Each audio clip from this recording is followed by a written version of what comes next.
গত 19 এপ্রিল শিউড়িতে তৃণমূলের কোর কমিটির বৈঠকের কথা ছিল। একই দিনেই ছিল বোলপুরে কোর কমিটির বৈঠক, কিন্তু সেই দিন মিটিং না হওয়ায় তৃণমূলের অন্দরে রীতিমতো একে অপরের বিরুদ্ধে কাদা ছোড়াছুড়ি শুরু হয়েছে। তৃণমূল নেতা তথা বীরভূমের জেলা পরিষদের সভাধিপতি কাজল শেখ অভিযোগ তুলেছেন, রাজ্য নেতৃত্বের নির্দেশকে অমান্য করে কোর কমিটির সিদ্ধান্ত নেওয়া হচ্ছে। মিটিং এর দিন ঠিক হয়ে যাওয়ার পরেও কোনো মিটিং কেন হলো না, সেই নিয়ে কোর কমিটির আহ্বায়ক বিকাশ রায়চৌধুরীর দিকে আঙুল তুলেছেন কাজল শেখ। তবে এর পাল্টা হিসেবে বিকাশ রায়চৌধুরী জানিয়েছেন তিনি একজন কনভেনার, অন্যদিকে অনুব্রত মণ্ডল চেয়ারপারসন, তার থেকে অনুব্রত মণ্ডলের ক্ষমতা অনেক বেশি। আগেই ঠিক হয়েছিল অনুব্রত মণ্ডল হাজির থাকতে পারবেন কিনা তা আলোচনা করে তারপরেই মিটিং ডাকা হবে। এর পাল্টা কাজল শেখ বলেন, বিকাশ রায়চৌধুরীর বয়স হয়ে গিয়েছে, তাই ভুলভাল বকছেন তিনি।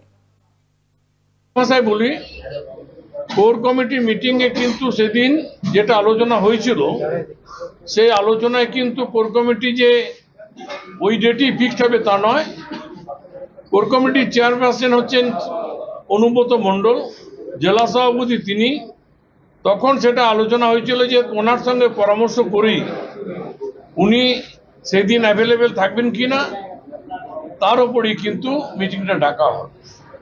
আশিস বন্দ্যোপাধ্যায়, কাজল শেখ ওরা বলছে যে আপনি আহ্বায়ক, আপনি মিটিংটা করেন, মুখ্যমন্ত্রীকে এবং অভিষেক বন্দ্যোপাধ্যায় অভিযোগ করবে। দেখুন, কে কোথায় অভিযোগ করবে সেটা তার ব্যাপার। এটুকু বলতে পারি, চেয়ারম্যান হচ্ছে কোর কমিটির অনুব্রত মণ্ডল, আমি হচ্ছে কনভেনার। আমার থেকে চেয়ারম্যান নিশ্চয়ই অনেক ক্ষমতাশালী ব্যক্তি, ক্ষমতা তার বেশি। সুতরাং তিনি যে নির্দেশ যখন আমাকে বলবেন আমি তখনই, সে নিজে ডাকুক বা আমাকে দিয়ে ডাকাক, আমি তখনই ডাকুক। বারে বারে দেখা যাচ্ছে জেলা কমিটির মিটিং এ অনুব্রত মণ্ডল যখন ডাকছেন তখন কাজল শেখ কোনো বলছেন, আপনি যখন ডাকছেন তখন শেষবার কোর কমিটিতে কাজল শেখ। আমরা খুব ব্যস্ততার মধ্যে থাকছি, আমি খোলাখুলি বলছি।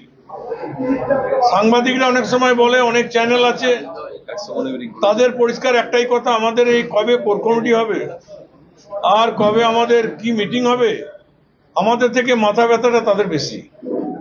এটা আমাদের ইন্টারনাল ব্যাপার, একটা দলীয় ব্যাপার। আমি আমার ঘরের কথা আমি সবাইকে বলবো কেন? আমার ঘরের সমস্যা আছে, আমি কি বলবো যে আমার এই সমস্যা, আমার এই সমস্যা, বা আমার এটা ভালো হয়েছে, আমার এটা ভালো হয়েছে, ঢোলটাক পিটবো নাকি? যখন যেটা প্রয়োজন হবে, যেটা আপনাদের জানানো সেটা আমরা আপনাদেরকে জানাবো, যেটা আপনাদেরকে জানানোর মতো নয় সেটা আমরা জানাবো না এখানে। সুতরাং আপনাদের বেশি আপনারা চিন্তা করবেন না। একটাই কথা বলবো, বিকাশ রায়চৌধুরীর বয়স হয়ে গেছে, ভুলভাল বকছে। গত 22/3/2025 তারিখে বোলপুর দলীয় কার্যালয়ে কোর কমিটি মিটিং বসেছিল। সেই কোর কমিটি মিটিংয়ে সিদ্ধান্ত নেওয়া হয়েছিল যে 19/4/2025 সিউড়ি দলীয় কার্যালয়ে কোর কমিটি মিটিং বসবে। কোর কমিটির আহ্বায়ক তৈরি করেছেন স্বয়ং দলনেত্রী মমতা বন্দ্যোপাধ্যায়। কোর কমিটির আমাদেরকে সদস্য বানিয়েছেন স্বয়ং দলনেত্রী মমতা বন্দ্যোপাধ্যায়। কিছুদিন আগে নেতাজি ইন্ডোর স্টেডিয়ামে স্বয়ং দলনেত্রী মমতা বন্দ্যোপাধ্যায় বলে দিয়েছেন বীরভূম জেলা চালাবে কোর কমিটি। কোর কমিটি ব্যতীত বীরভূম জেলার দলীয় কোনো সিদ্ধান্ত নেওয়া হবে না। স্বভাবতই বিকাশ রায়চৌধুরী কোর কমিটি আহ্বায়ক নিজের দায়িত্ব পালনে ব্যর্থ হয়ে উল্টোপাল্টা বকছেন বলে আমি মনে করি। আহ্বায়ক কথাটার মানে উনি জানেন বলে আমার মনে হয় না। ওনাকে প্রথমে রাজ্য নেতৃত্ব যে দায়িত্ব দিয়েছে সেই দায়িত্বটা পালন করা উচিত। উনি তার ঘাড়ে ফেলে দিলে হবে না। মমতা বন্দ্যোপাধ্যায় বাংলার মা, বঙ্গজননী, বাংলার হিন্দু মুসলমান, শিখ খ্রিস্টান ইসাই সমস্ত সম্প্রদায়ের মানুষকে একসাথে রেখেছেন। আমরা মমতা বন্দ্যোপাধ্যায় সৈনিক। মমতা বন্দ্যোপাধ্যায় কোর কমিটি করে 23-এ নির্বাচন করেছেন, 24-এ নির্বাচন করেছেন বীরভূম জেলায়। অভাবনীয় রেজাল্ট আমরা করেছি।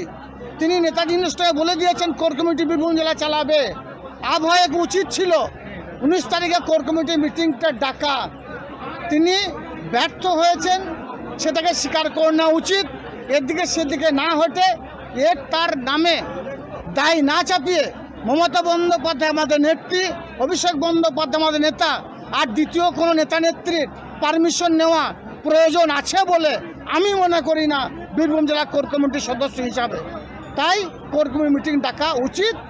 বীরভূম জেলার যে 3টে সাব ডিভিশন অনুযায়ী কোর কমিটি মিটিং ঘুরে ঘুরে হবে, সেইভাবে কোর কমিটি মিটিং হবে এবং বীরভূম জেলায় দলীয় যেসব কার্যক্রমগুলো হবে কোর কমিটি মিটিং ব্যতীত না হওয়া উচিত বলে আমি মনে করি।